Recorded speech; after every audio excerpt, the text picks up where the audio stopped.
If you're wondering which thinking patterns feed the chronic fight, flight, or freeze stress response, watch this video because I am going to talk about 13 of the most common ones. I'm Brooklyn Hannah. I'm a brain retraining coach helping people reverse chronic symptoms with neuroplasticity and Christian principles so they can eat what they want, go where they want, and do what they want without restrictions.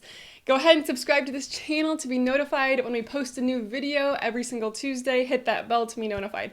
And so if you're aware of brain training, you know that wiring out negative neural pathways or thinking patterns is a huge part of the process.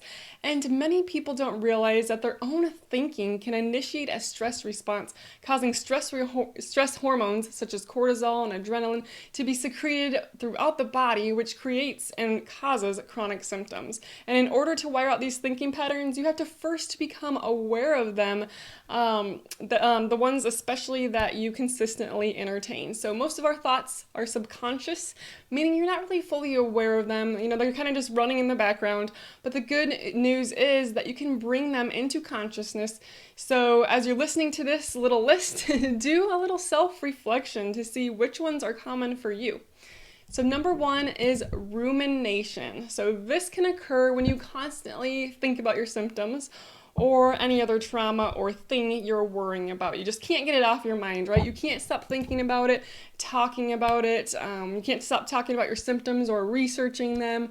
Your mind may be completely consumed with symptoms of illness or diagnoses or whatever the trauma is. Number two is body scanning. So this can occur when you search your body for a presence of symptoms. An example of this would be like checking in the mirror to see if you're bloated. This could also be checking your body for pain when you wake up, going, oh, how do I feel today? And just kind of doing an overall scan of your body. Number three is overanalyzing your health. So this happens when you're constantly doing things to monitor your health and make sure it's optimal. This can just become obsessive, and that's just like feeding that fear stress response. And this may include things like weighing every single day, tracking every little thing that you're eating, journaling every little thing in an app, looking in the toilet to see if your bowel movement is perfect and well formed, counting exactly how many hours of sleep you got, etc. Now, of course, if a doctor told you to do any of this, to journal your symptoms, something like that, I can't tell you to go against that. But a lot of the times what happens with limbic system impairment is people take it a little bit too far and start overanalyzing everything about their health. Okay, the next one is indecision. This one's super common, and so you may find it hard to even make a simple decision, such as what color of shirt should I wear today, or what should I eat at this restaurant, right? Or which restaurant should we go to? It's just like simple decisions. You can't really think or make a concrete decision. The next one is blame. So you may be quick to blame something on someone else. It may be health related or may not be.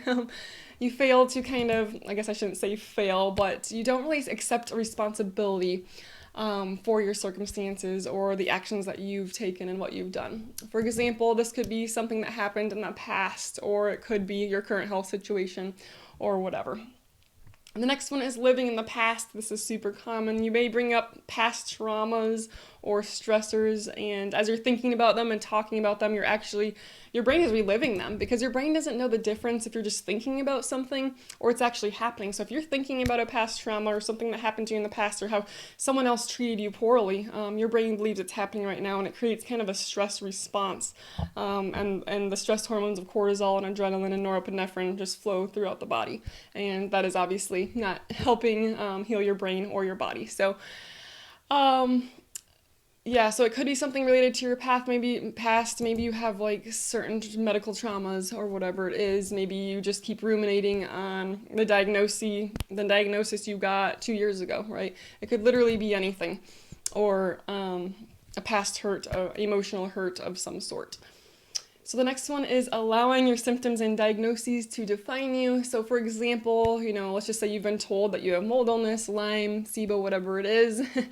And you constantly tell people as if that's what you are, that's who you are. Yeah, I've got this Lyme disease and I'm doing these things, and that's just how you see yourself. And you start thinking like a sick person, really. You start just every day is researching that and just really identifying with that. And people may ask how you are, and you go straight into, I'm tired, and yep, I've got this Lyme disease going on. And you're constantly quick to talk about your symptoms and diagnoses. Okay, so the next one is complaining. This is obviously really common as well. And so you may complain about how you feel, your current circumstances of life in general, or anything else. Like, it can be literally anything, like, I have to do the dishes. I mean, whatever. It can be simple, or it can be health related as well. The next one is searching the environment. So this is really common if you have sensitivities. This is when you constantly search the environment for a trigger, such as like the mold, then looking for EMF or chemicals or foods. You're just kind of looking at the environment. Maybe you go to a birthday party and you're like, oh, what food is here? I got to see what food's here because, and I understand when you have sensitivities, you have to be restricted like that. But just constantly going, oh, my symptoms caused by this, as something in the environment, that's not helpful either. Okay, the next one is predicting how you will feel in the future. And I'll just give an example or two of this. So you may predict that you won't feel well after you eat at a restaurant because you reacted in the past at a restaurant, and you just predict that it's automatically going to happen to you again. Another example is that you wake up with symptoms. So you predict your whole day not feeling well because, in the past when you wake up not feeling well, your whole day was ruined, and you start kind of predicting the rest of your day. All right, so another one is lack of self-care or fun. Maybe you don't prioritize, you don't even shower every day or brush your teeth twice a day or whatever. Maybe you don't make your bed, and you lack these self-care things. You don't really do the laundry, your house is kind of a mess, that type of thing. So maybe you also this lack of fun, as I mentioned. You don't really find pleasure in doing things anymore. It may be a hobby such as painting. It just doesn't really sound fun to you anymore. The next one is making your health an idol. So you may spend 5 hours researching. I mean, obviously this is if you're a Christian, this is going to resonate potentially with you. I'm not saying it's the case for you. Definitely was for me at one point. But you may spend 5 hours a day researching illness, trying to figure it out on your own, or learning about health, but then you say you don't have time for church, or you don't have time for God. You may be searching for contentment and peace in your physical healing, right? And instead of going to God for that. And you may be putting your health first instead of God. All right, the next one is rushing or impatience. This is the last one I'm going to talk about. And so this one is doing things too fast. Of course, just being impatient and being like, hurry up. Let's just say, I know for me when we'd get ready to go to the beach back in the past when I was really sick, I'd be like, come on, Nick, hurry up. What's taking so long? I was just always super impatient. And it could also mean doing things too fast. Maybe you just shovel the food in when you're eating, or maybe you just skim things when you're reading, right? You don't actually read the words and try to understand them. You read really fast.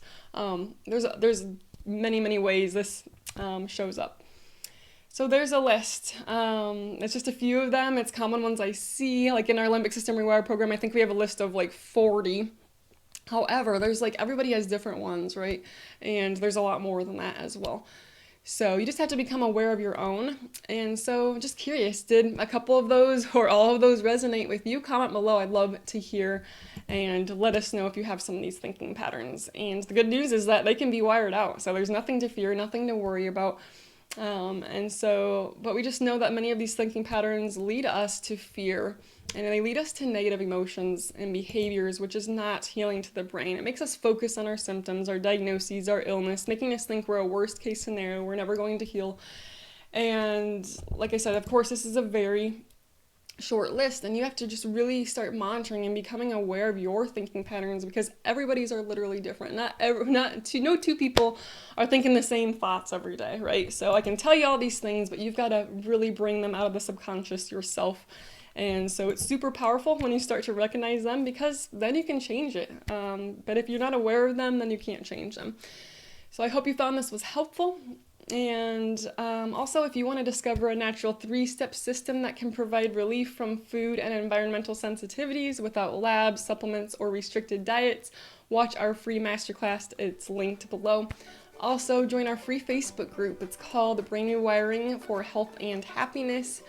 If you'd like some free tips from us every day, me and Nick are the coaches in there.